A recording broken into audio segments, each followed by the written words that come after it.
Hey family, make sure you join us on the new and improved AfricanDiasporaNews.org. Now, it is our uncensored and raw truth website. We have to make sure to have our own website because on social media platforms, they do have rules, and at any time, they could change a rule and shut a whole genre down. Now, that would not happen to us because on AfricanDiasporaNews.org, we can speak the truth. We don't have to hold back. So make sure you join our website today.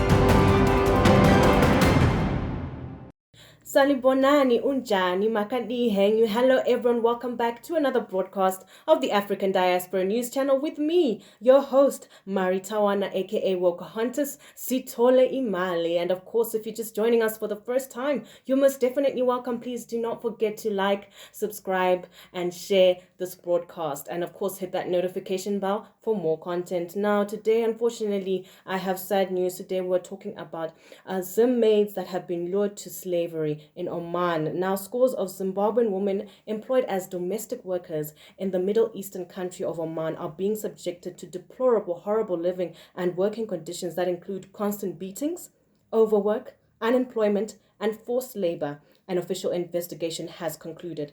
Now, the Zimbabwean embassy in Abu Dhabi, the United Arab Emirates, has established that some local employment agents working in collusion with criminal syndicates in the Middle Eastern country were luring Zimbabwean women to the Sultanate through false promises of well-paying jobs before trading them off into virtual slavery. Now, the embassy recently dispatched senior officials on a consular visit to Muscat, the capital city of Oman, after being inundated with calls from several Zimbabwean women employed as domestic workers raising alarm about their poor working conditions.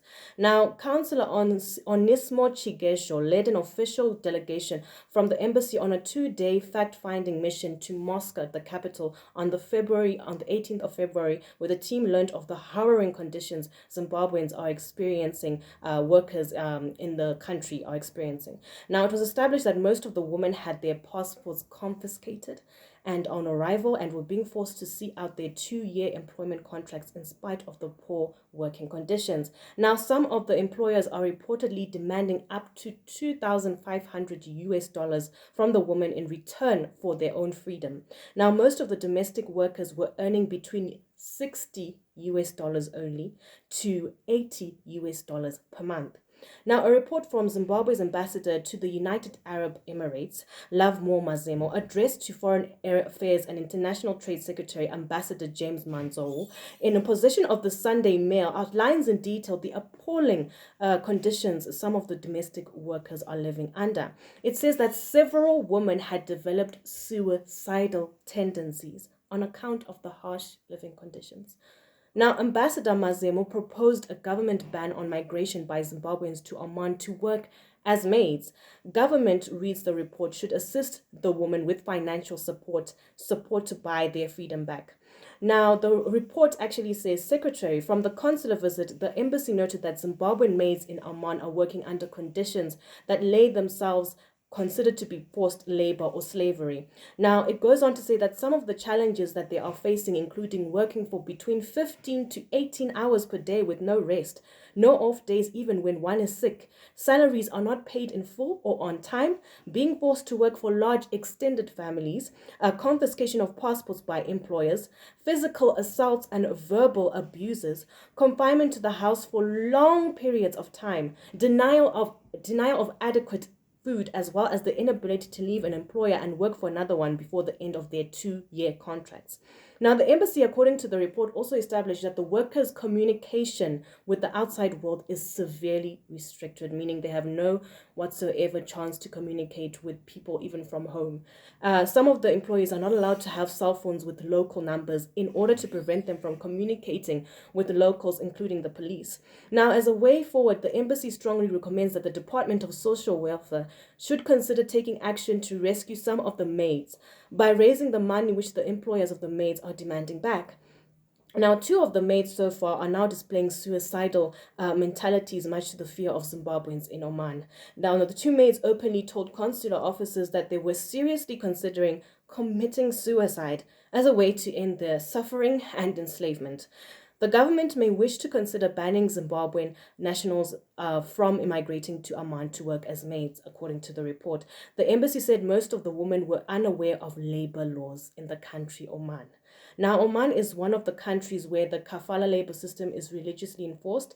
The system is used to monitor migrant laborers working primarily in the construction and domestic sectors in Gulf Cooperation Council member states and a few neighboring countries. It also requires all migrant workers to have an in-country sponsor, usually their employer who's responsible for their visa and legal status. Now, personally, what I think about this, I think that these Zimbabwean women, should not have quickly traveled to this place without first finding out the history of this country, how they perceive Black people in general, especially Black women. Because personally, I've noticed a lot of these Arab people, they tend to be racist. They tend to not really look after the interests of someone who comes from the continent, from the African continent, and they obviously put their own interests before theirs, or before another Black person. So honestly, I think these women should have first researched about this country. Is it safe? Am I able to get the pay that I'm supposed to get? Do I have the freedom to communicate with people from back home? I do sincerely hope that these women get the help that they need to leave this country, because it is obviously not safe and their life is in danger, considering also that they are having suicidal thoughts. Well, as the viewers, please do let us know what you think in the comment section, and please do not hesitate to like, share, subscribe, and of course hit that notification bell. Please do not forget to follow us on Facebook, Instagram, and Twitter at African Diaspora News Channel. From me and the team, it's bye for now. I'll see you in another broadcast. Cheers. Colonization never ended in the white supremacist system. And as we see today, the colonization is in the mind. Now, those who have been enslaved and those who have been colonized, we're still dealing with the remnants of that through the colonization of the mind. Pick up my book, 7 Steps to Decolonize the Mind, and we will help deprogram you from the colonization that was put upon you by generations and generations of white supremacy. You can pick it up today on Amazon.com.